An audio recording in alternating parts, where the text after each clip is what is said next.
দেশি বিদেশি বাবাদের দামান ধরবে না। যদি আমাকে আপনারা ফাঁসি দেন দিতেও পারেন, গুলি করেন করতে পারেন, আমার কণ্ঠ বন্ধ করে দেন দিতে পারেন, আমি আল্লাহর জাতে পাকের কসম, যে আল্লাহ তাআলার হাতে আমার প্রাণ, ওই আল্লাহর জাতে পাকের কসম করে বলি, কোরআন হাতে নিয়ে বলি, দেশি পীর বিদেশি পীর, ছোট পীর বড় পীর, পৃথিবীর কোন পীরের ক্ষমতা নাই একটা মানুষকে জাহান্নাম থেকে নাজাত দেওয়া। এগুলি হলো ধর্মের নামে ব্যবসা। জোরে বলুন ঠিক কিনা? এই ধর্মীয় আবেগ দিয়া, এই ধর্মীয় আবেগ দিয়া মানুষের কাছ থেকে রীতিমতো ব্যবসার একটা ফন্দি ফিকির বেঁচে নিয়েছে। বিশ্বনবী তার কন্যা ফাতেমাকে বলেছে, ফাতেমা নেক আমল করো, মুহাম্মদ সাল্লাল্লাহু আলাইহি ওয়াসাল্লামের কন্যা বলে তোমাকে খাতির করা হবে না। বন্ধুরা আমার, আপনারা আয়াতুল কুরসি পড়েন না? কিয়ামতের ময়দানে কে সুপারিশ করবে? কে সুপারিশ করবে? মুহাম্মদ সাল্লাল্লাহু আলাইহি ওয়াসাল্লামকে আল্লাহ অনুমতি দেবেন, তিনি সুপারিশ করবেন। আর কি মানুষ, কোথায় গেছে মানুষের আকীদা, কোথায় চলে গেছে মানুষের ঈমান। আল্লাহ তাআলা সব গুনাহ পছন্দ করেন, কিন্তু শিরকের গুনাহ আল্লাহ বরদাস্ত করেন না। ভাইরা আমার, শিরক বড় শিরক, ছোট শিরক, সব শিরক মানে অংশীদার। আচ্ছা, এখানে আপনাদের আশেপাশে বড় ফ্যাক্টরি আছে না? কারখানা বা ফ্যাক্টরি নাম বলেন একটা, আর নাম বলেন না। এশিয়ার 100% মালিক একজন, ওর ভিতরে যদি 10% শেয়ারও কেউ কেনে, সে ওইটার মালিক কিনা। ছোট হোক অল্প হোক, সে কত পার্সেন্ট শেয়ারের মালিক? যদি 5% কেনে, তাও সে শেয়ার অংশীদার। কত ঠিক কিনা? একজনের শেয়ার 95, আর একজনের কত? সে কি দাবি করতে পারবে আমি এটার অংশীদার? দাবি করতে পারবে নাকি পারবে না? বন্ধুরা আমার, আপনি আল্লাহ যা পারে সামান্য একটু অংশ যদি কেউ মনে করেন আল্লাহ তো নাজাত দেয়, তবে ওলি আল্লাহরাও দিতে পারেন। 1% হইল শিরক হয়ে গেছে, 1% হইল কি হয়ে গেছে? শিরক হয়ে গেছে। মনে রাখবেন, সব পাগলামি ভালো, কিন্তু শিরকের পাগলামি ভালো না।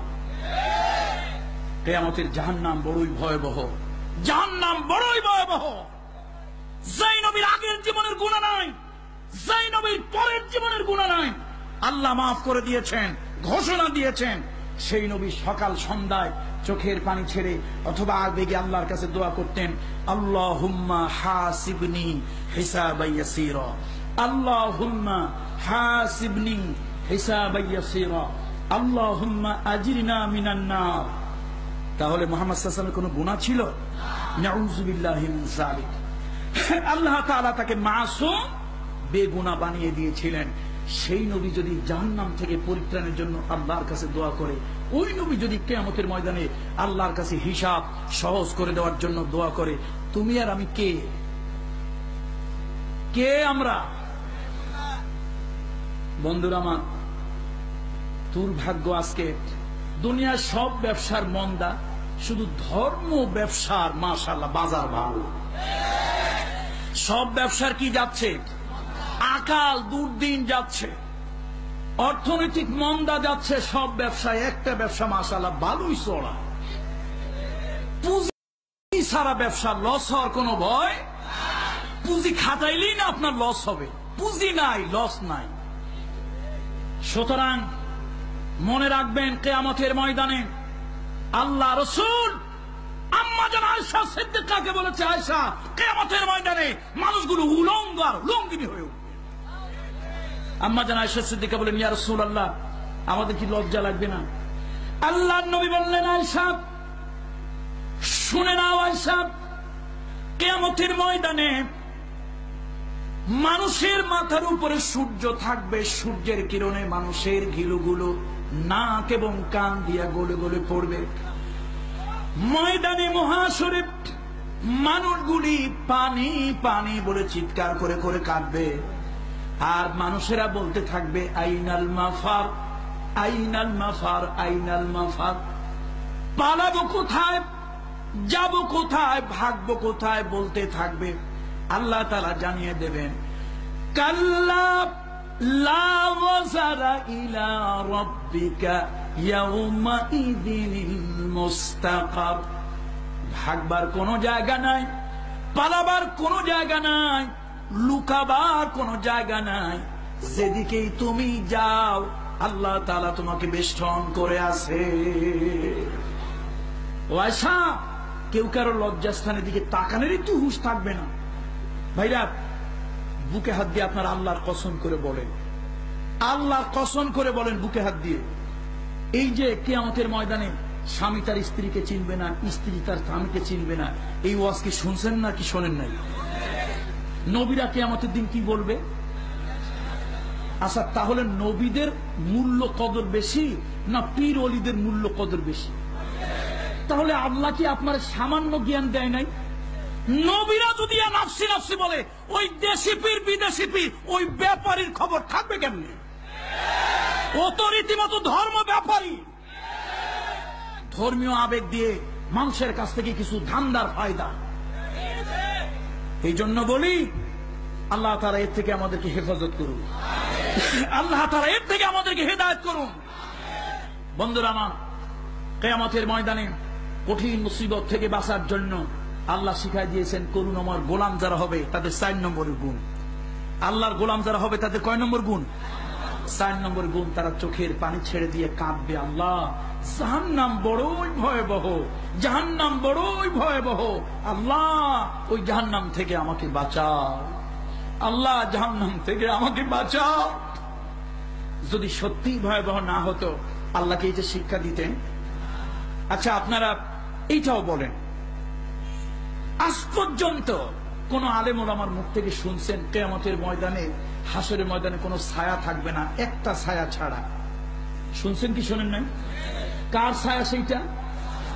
কার ছায়া সেইটা? তাহলে আল্লাহর আরশের ছায়া। যদি এই দুনিয়ার বাবারা এত বড়ই ক্ষমতাসীন হতো তো বাবার ছায়াও তো হতো। ভাইরা, আল্লাহর ওলিদেরকে মানব শিক্ষক, আল্লাহর ওলিদেরকে মানব কি? আমি জানি না, পড়াশোনা পারি না, একজন শিক্ষক দিয়ে আমার মা বাপ আমারে পড়িয়েছে। আমি গাড়ি চালাতে জানি না, একজন ড্রাইভারের কাছ থেকে আমি শিখেছি। আমি সাঁতরাতে পারি না, যে সাঁতরাতে জানে ওর কাছ থেকে শিখেছি। আমি সাইকেল হুন্ডা চালাতে পারি না, যে পারে ওর কাছ থেকে শিখেছি। আমি ঢাকার রাস্তা চিনি না, যে চেনে ওর কাছ থেকে চিনে নিয়েছি।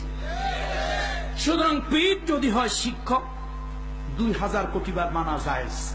পীর যদি হয় সুন্নত আর জান্নাতের রাস্তা বাতলে দেওয়ার ব্যক্তি, রাহনুমাইকারী, 2 কোটি বার মানি জায়েজ।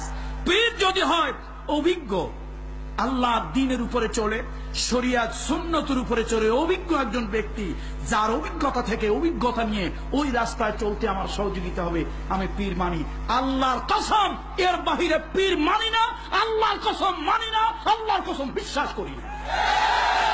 এর বাহিরে যা আছে সব ব্যবসায়ী, সব প্রতারক, সব 2 নম্বর, সব আল্লাহর দুশমন, সব শিরকের আখড়া। এই মুশরিকদের আস্তানা জ্বালিয়ে পুড়িয়ে ছাইখার করে দাও। বন্ধুরা আমার, বন্ধুরা আমার, কিয়ামতের ময়দানে নাজাতের রাস্তা একটাই, আল্লাহর গোলামি। জোরে বলেন ঠিক কিনা? নবীরা যেখানে নফসি নফসি বলে কাঁদবে, সেখানে এই ব্যবসায়ীদের খবর কোথা থেকে থাকবে? আল্লাহ তাআলা আমাদের প্রতি রহম করুন। মুহাম্মদ সাল্লাল্লাহু আলাইহি ওয়াসাল্লামের কোনো গুনাহ ছিল না, আগেরও নাই পরেরও নাই। আল্লাহ তাআলা তাকে মাসুম বেগুনাহ ঘোষণা দিয়েছিলেন। সেই নবী যদি কাঁদতে পারেন, সাইয়্যিদুনা আবু বকর সিদ্দিক যদি কাঁদতে পারেন, ওসমান জিন্নুরাইন যদি কাঁদতে পারেন, আলী রাদিয়াল্লাহু তাআলা আনহু কাররামাল্লাহু ওয়াজহাহু তিনি যদি কাঁদতে পারেন, তাবেঈরা যদি কাঁদতে পারেন, আল্লাহর ওলিরা যদি সেই দাওয়াত পড়ে কাঁদতে পারেন, তাহলে তুমি নাজাত দেওয়ার কে? এই কথাগুলি বলে মানুষকে এই আখিরি যুগে কিছু দজ্জাল বের হয়েছে। এগুলা পীর নামক দজ্জাল। এগুলা কি পীর নামক কি? জোরে বলেন। ওমা আলাইনা ইল্লাল বালাগ, বলার দায়িত্ব আমার, বলে গেলাম। কিয়ামতের ময়দানে আল্লাহর আদালতে দেখা হবে ইনশাআল্লাহ। আল্লাহর আদালতে দেখা হবে, কিয়ামতের ময়দানে দেখা হবে ইনশাআল্লাহ। আল্লাহর বিচারের আদালতে আল্লাহ তাআলার কাছে আসামি যেন না হই। শেরশাহ কলোনি মাঠে হাজার জনতার উপস্থিতি হয়েছিল, তুমি শরীয়তের কথা, হকের কথা কেন বলনি? বলার দায়িত্ব বলে গেলাম, মানা না মানা আপনার। আলোচনা করেন, সমালোচনা করেন, রাগ হন, রক্তে কলিজায় জলে জ্বলুক, কিয়ামতের ময়দানে যদি আল্লাহ আমাকে হকের উপরে রাখে, আপনি আমার কথা মানতে বাধ্য হবেন। আর আপনাকে যদি হকের উপরে আল্লাহ রাখে, আপনার কথা মানতে আমি বাধ্য হব। আমি যা কিছু বললাম কোরআন এবং সুন্নাহ থেকেই বললাম। বন্ধুরা আমার, করুণাময়ের গোলাম যারা হয় তাদের 4 নম্বরের গুণ কি? তারা কাঁদবে। কিসের জন্য? মাপ পাওয়ার জন্য। জাহান্নাম, আহারে জাহান্নাম। আল্লাহ তাআলা বলেন,